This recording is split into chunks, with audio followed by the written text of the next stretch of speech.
చెప్పు చేతుల్లో ఉంటారని రిటైర్డ్ చీఫ్ ఇంజనీర్ను పెట్టి స్కూళ్ళ టెండర్లు చేసి మొత్తం 4.96 ఎక్సెస్కి ఇచ్చి 500 కోట్లు లూటీ చేసింది ఇవాళ రేవంత్ రెడ్డి ప్రభుత్వం.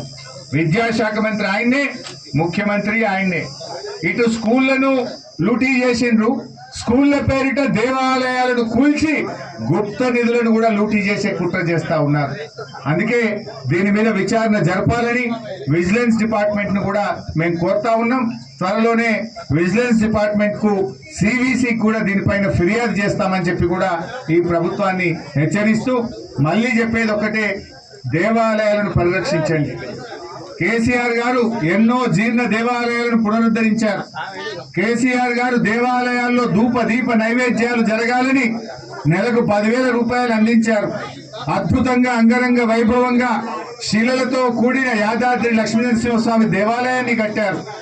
మరి మీరు ఇప్పటికైనా ఇటువంటివి మానుకోవాలి, ఈ గుప్త నిధులపైన విచారణ జరపాలి, ఈ దేవాలయాన్ని పునరుద్ధరించాలి. స్కూళ్లు కట్టడానికి కావలసినంత జాగాలున్నాయి, ఇంకెక్కడన్నా స్కూళ్ళు తప్పకుండా కట్టండి. మేము స్కూళ్ళకు వ్యతిరేకం కాదు. ఇక్కడ కూడా ఆ దేవాలయం పక్కన బయట ఇంకా కావలసినంత ల్యాండ్ ఉంది, ఈ జాగాలు కట్టచ్చు. పోయి ఆ గుడినే కూల్చుడు ఎందుకు, గర్భగుడినే కూల్చుడు ఎందుకు? ఆ గర్భగుడి కింద 24 ఫీట్లు పొక్క తవ్వుడు ఎందుకు అన్నదే క్వశ్చన్. ఆ తవ్వుడు రాత్రి 12 గంటలకు ఎందుకు తవ్వుడు అన్నదే క్వశ్చన్.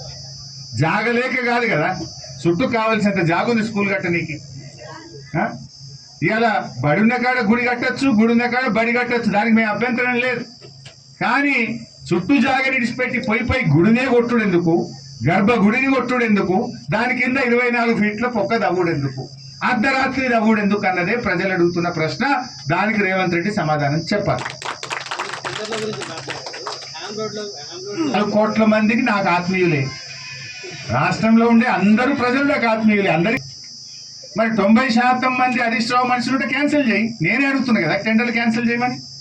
హ్యామ్ రోడ్ల పేరు మీద 5,000 కోట్ల కుంభకోణాన్ని నేను బయట పెట్టినా. హ్యామ్ రోడ్లలో ఒక్కొక్క టెండర్ను 25% ఎక్సెస్కి ఇచ్చారు, 25% ఎక్సెస్. దాన్ని బయట పెట్టింది అసెంబ్లీలో నేను కదా, దాన్ని బయట పెట్టి పోరాడుతున్నది నేను.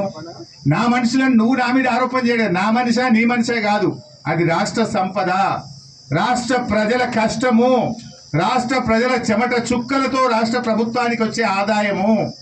అందులో 5,000 కోట్ల రూపాయలు 25% ఎక్సెస్ కు హ్యామ్ రోడ్ లో టెండర్లు కట్టబెడుతున్నారు.